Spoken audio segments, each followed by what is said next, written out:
My name is Olivia. I'm a 33-year-old mom of two beautiful kids, and until a few months ago, I thought I had the perfect life. We lived in a quiet suburb in Georgia, where the biggest excitement used to be the ice cream truck every Saturday. I worked part-time at a local bookstore, and my husband, Jake, was a software engineer for a big tech company. He made good money, and we were comfortable. Not rich, but comfortable. I wasn't asking for much. Just peace, love, and a happy home. Jake and I had been together since college. He used to make me laugh so hard I'd forget what I was mad about. He'd write little notes and hide them in my bag. He'd say, "I don't ever want to live a day without you." And I believed him. For 12 years, I believed every word. But somewhere along the way, the laughter stopped. He came home later and later. He stopped kissing me goodbye. He started hiding his phone, changing passwords, and acting like I was being paranoid whenever I asked questions. I kept telling myself he was stressed with work, that maybe I wasn't doing enough to support him.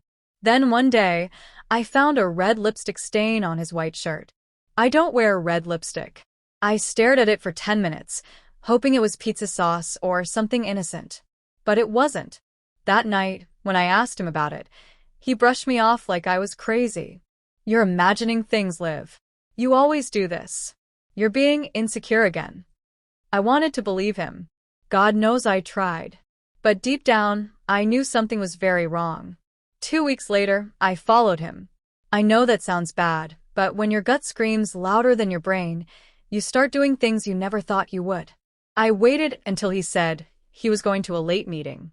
I got a sitter for the kids and took the car, heart racing so fast it made my vision blur. He wasn't at the office.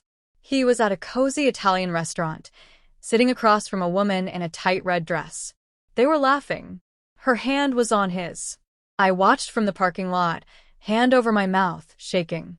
I didn't even cry. I just froze. He was cheating on me. And the worst part? He looked happy.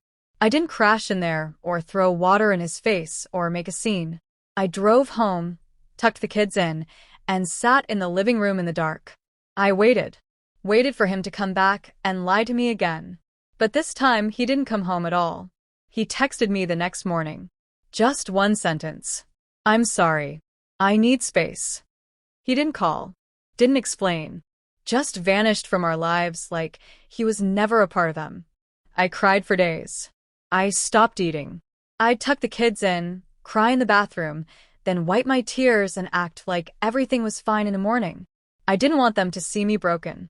I wanted them to feel safe, even if my whole world was falling apart. Then 1 week later, I got served. Divorce papers. No note. No conversation. Just a legal letter saying he wanted full custody of the kids and was moving in with someone named Amanda. That was her name. Amanda. I should have screamed, fought, torn things apart. But I didn't. Instead, I did something that even surprised me. I smiled. Because that was the moment I knew I wasn't going to let this story end with me crying on the bathroom floor. Jake could take his lies and his red-dressed mistress. I was going to rise. I was going to fight. Not with hate, but with something way more powerful. Kindness, empathy, and a plan. Because Amanda had no idea what she just stepped into. And my final move? She wouldn't be ready for it.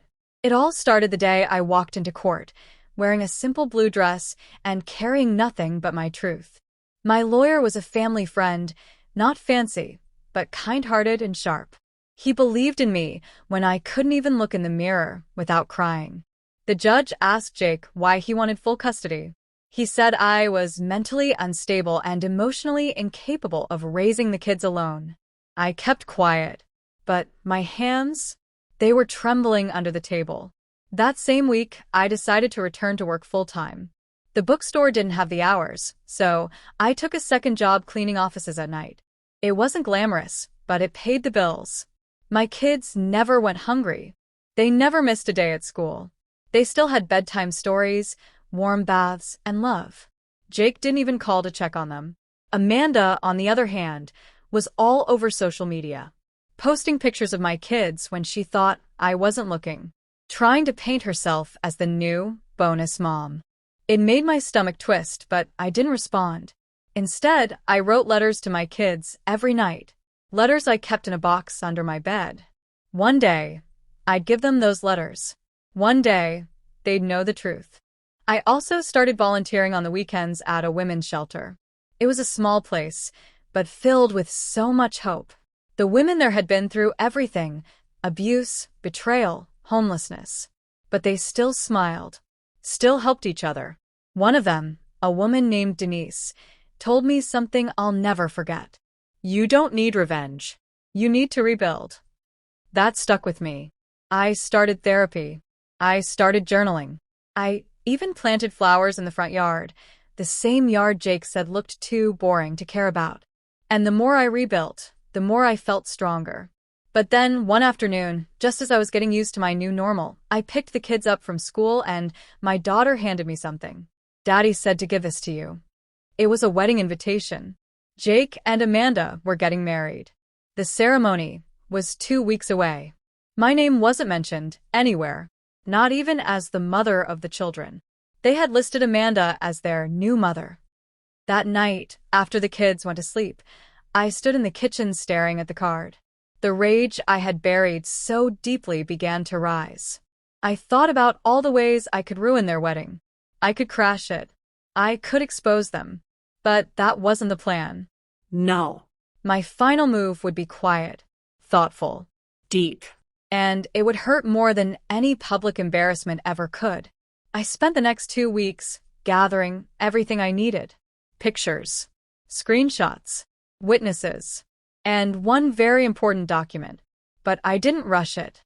I smiled every day, played with the kids, cleaned the house, laughed again. And when Jake and Amanda stood before their guests, about to say, "I do," that's when it happened. That's when I made my move.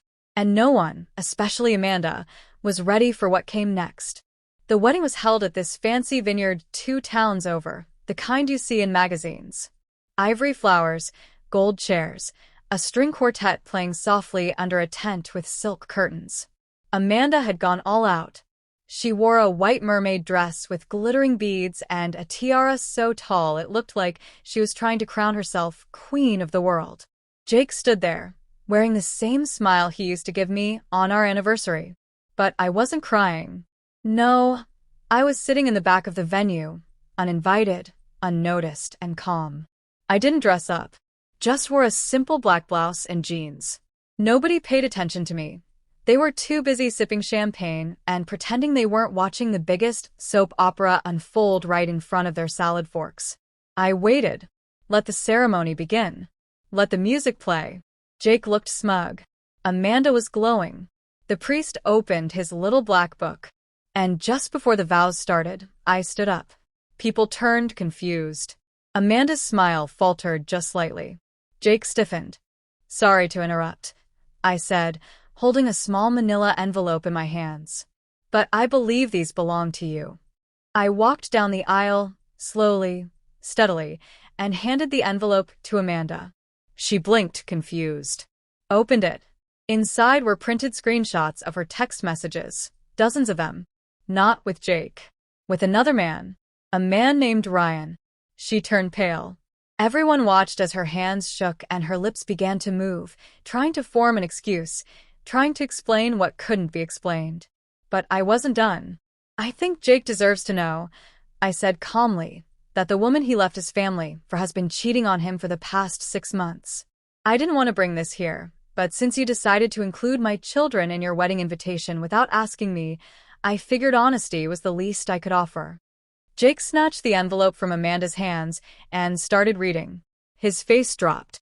His neck turned red.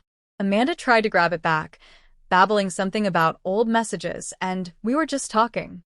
But the final page in that envelope, a signed statement from Ryan himself, confessing to their affair, along with a picture of him and Amanda, taken just 3 weeks earlier in a hotel room.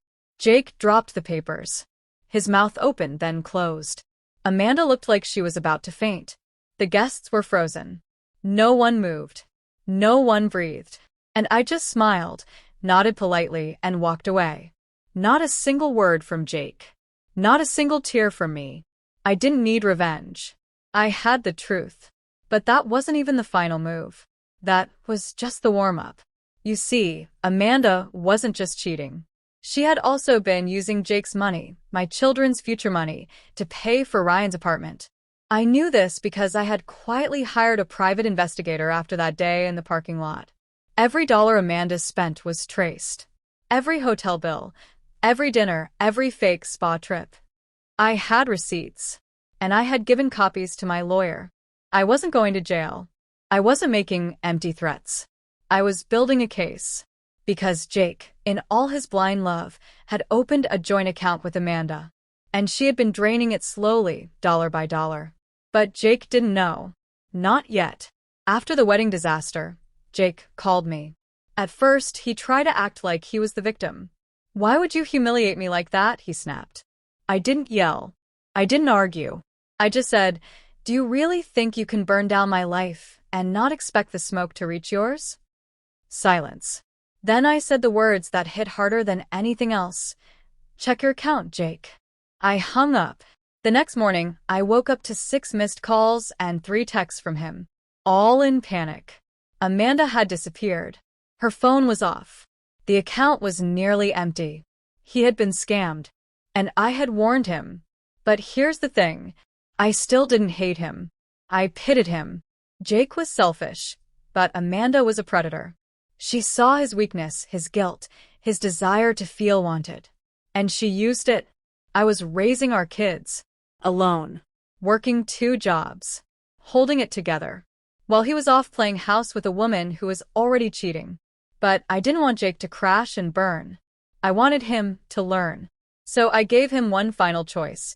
Come clean, fix what you can, and start being a father again. Or I'd take everything to court, and trust me, the judge wouldn't be kind this time.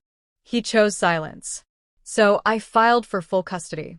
And the day before the hearing, Jake showed up at my house. First time in months. He looked tired, defeated, older than I remembered. "I messed up," he whispered.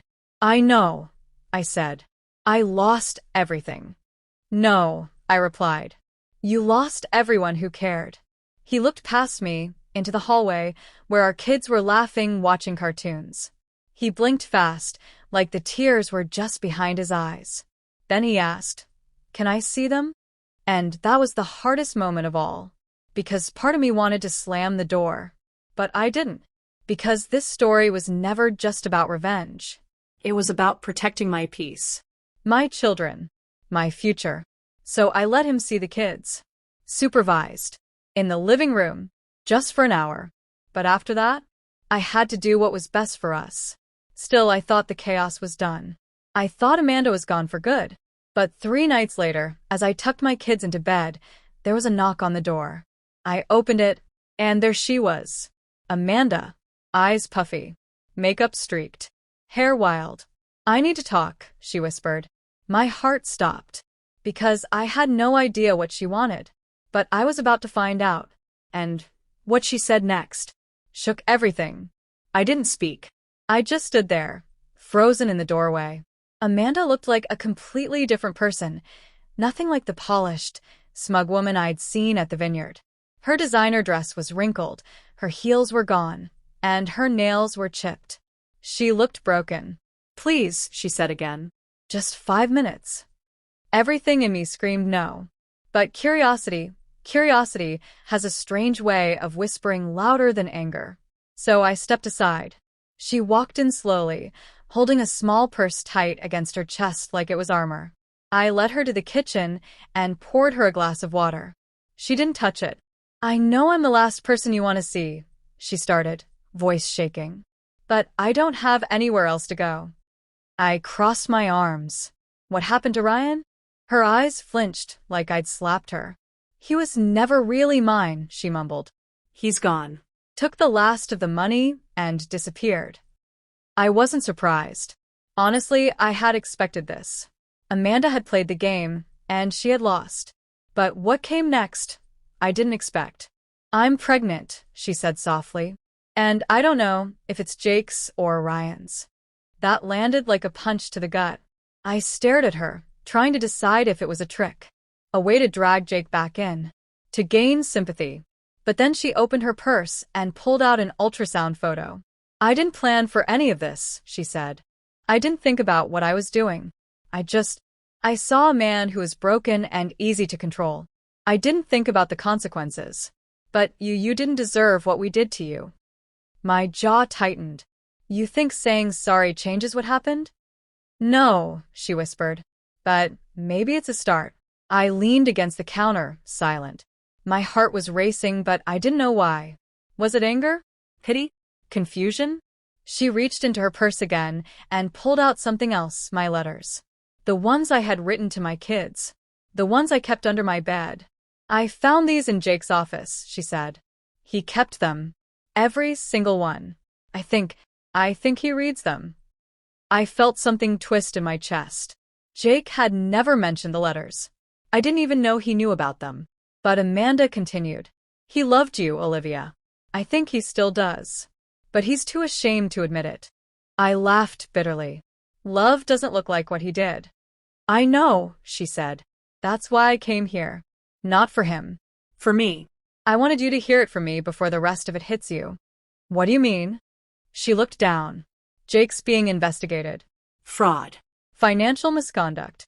Some of the money he moved with me was tied to his company. And they're coming for him." I blinked. "What?" I didn't know at the time. I thought it was his money. But it wasn't. Some of it was shady. Bonuses he wasn't supposed to take. Transfers without permission. My legs felt weak. I sat down. She swallowed hard. "They already took his car. He's about to lose his job. And I guess, after everything, I figured you should know." She stood. "I'm not asking for your help. I wanted to own up. For once." Then she walked out the door. I sat there, staring at the letters, heart pounding in my chest.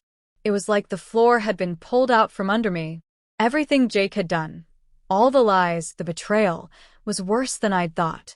And now, it wasn't just our marriage that was broken. It was his life.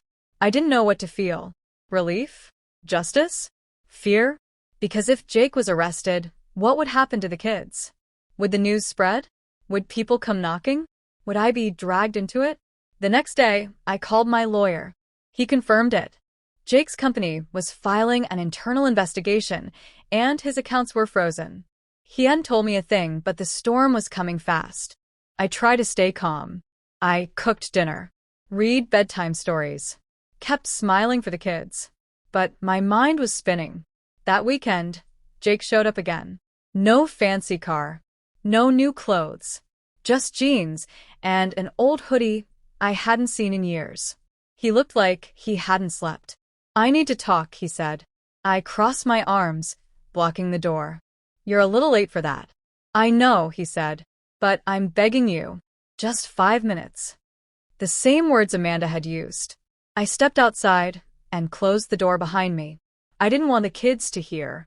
"I messed up," he said. "I lied. I got in too deep. And now I'm going to lose everything." I stayed silent. I don't care about the money. I don't care about Amanda. I don't want to lose the kids. He looked at me, eyes glassy. "Please live. I'll do anything." I stared at him, heart racing, because this was the moment I'd been waiting for. The moment he finally broke. The moment he realized everything he'd thrown away wasn't worth the thrill. But I still had one move left. One final move that would change everything. I took a breath, leaned in, and whispered, "You already lost them, Jake. But I might be willing to help if you do exactly what I say." His eyes widened. "What do you mean?" And that's when I handed him a folded piece of paper. A list. 3 things. Simple, but powerful. And if he agreed to them, maybe, just maybe, I'd help him find a way out of the hole he dug. But if he refused, then I'd let him fall. All the way down.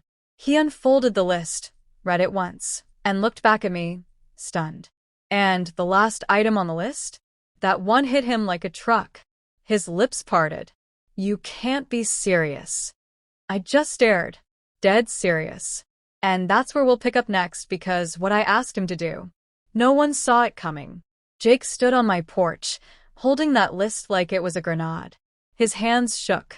His mouth opened and closed, but no words came out. "You can't actually expect me to do this," he finally whispered. "Oh, but I do," I said, arms crossed, voice calm. "You said you'd do anything, remember?" He stared at the bottom of the list again, at that last item. 3. Go on record and admit everything. Every lie. Every betrayal. Every dollar stolen. "This will ruin me," he said, voice barely above a whisper. I nodded. "Maybe. But it's the only way I'll stand by you in court." His eyes snapped to mine. "You'd really help me? After everything?" I didn't blink. "Not for you. For our kids. They deserve to grow up knowing their father tried to make things right, not that he disappeared into a courtroom and left them with questions for the rest of their lives." He dropped onto the porch bench, like his legs couldn't hold him anymore. "I don't know if I can do it." I knelt in front of him. "You can. You just have to stop thinking about saving face and start thinking about saving your soul." He didn't answer that day. He just sat there, lost. 3 days later, he called. "I'll do it." I didn't cheer. I didn't trust it yet. But I listened as he said he'd already scheduled a meeting with his company's internal affairs team. He was going to turn over his documents. He was going to admit to taking bonuses he wasn't entitled to, misusing client funds, and allowing Amanda to access business cards she had no right to touch. He was going to put it all in writing. But before that, he did something that changed everything. He came to our kids' school talent show, sat in the back row, watched our daughter play her violin, and clapped louder than anyone else in the room. When our son read his little poem about his brave mommy and funny daddy, I glanced over at Jake. He was crying. After the show, he didn't try to hug me. He didn't ask for sympathy. He just knelt beside the kids, told them how proud he was, and handed our daughter a small necklace. Nothing expensive, just a silver heart locket with a tiny picture of both of them inside. "Even if I'm not around all the time," he said softly, "I'm always here." The look on her face, that's when I realized something important. Redemption doesn't erase the pain. But sometimes it plants something new. Something small. Something like hope. A week later, Jake went on record. He met with the company's legal team, gave them everything, and didn't ask for a deal. His lawyer was stunned. They were expecting a fight. Instead, Jake just surrendered. That night, he called me. "I did it," he said. "I know. I feel free. For the first time in years." But freedom doesn't come without cost. A few days later, I got a knock on my door. It was a courier delivering an official letter. Jake was being indicted. Formal charges. The whole thing would go public. I stared at the letter for a long time, then tucked it away in a drawer. I didn't want the kids to see it. The next morning, I found Jake sitting on the front steps again. He was holding something in his lap. It was his list. One I had never written. He handed it to me. Jake's list. Sell my car. Use the money for the kids' college fund. Sign over full custody to Olivia. Voluntarily. Write letters to my kids for every birthday until I'm back. Apologize to Olivia, not just in words, but in action. My throat tightened. I looked at him. "I may never fix all of it," he said, "but I can still do what's right." For once, there were no lies in his eyes. He meant it. That night, I read the first letter he wrote to our daughter. It was simple, honest, and filled with love. He didn't hide the truth. He didn't make excuses. He told her he was going away for a while, but that she was the best thing that ever happened to him. When I finished reading it aloud to her, she didn't cry. She smiled. "Daddy's learning," she said. And I knew she was right. Amanda disappeared after that. No calls. No updates. Nothing. I assumed she moved on to someone else. Or maybe she was dealing with her own mess. Either way, she was no longer part of our story. But Jake? Jake was finally starting to be. Months passed. The trial began. He pleaded guilty. No plea deal. Just full responsibility. I testified, but not to hurt him. I told the court the truth. That Jake had betrayed me. But also that he was trying to make things right. That he had owned up to everything. That he had put our children first, even if it was late. The judge didn't let him off easy. Jake got sentenced to serve time. Not years and years, but enough. Enough to reflect. Enough to remember. The day before he left, he asked to see the kids one last time. I agreed. We went to the park, ate ice cream, played tag, laughed.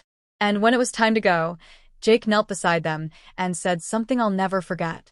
I made a lot of mistakes, but I will never stop loving you. And Mommy? She's the strongest person I know. Listen to her. Learn from her. Be like her.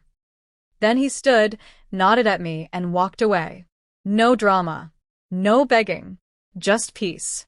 I held the kids' hands as we watched him go. My heart didn't break that day. It healed. Because my final move wasn't revenge. It was redemption. And I won. Not by tearing anyone down, but by choosing to rise. And even though the road ahead won't be easy, I know one thing for sure. I'm not afraid of the storm anymore. Because I am the storm.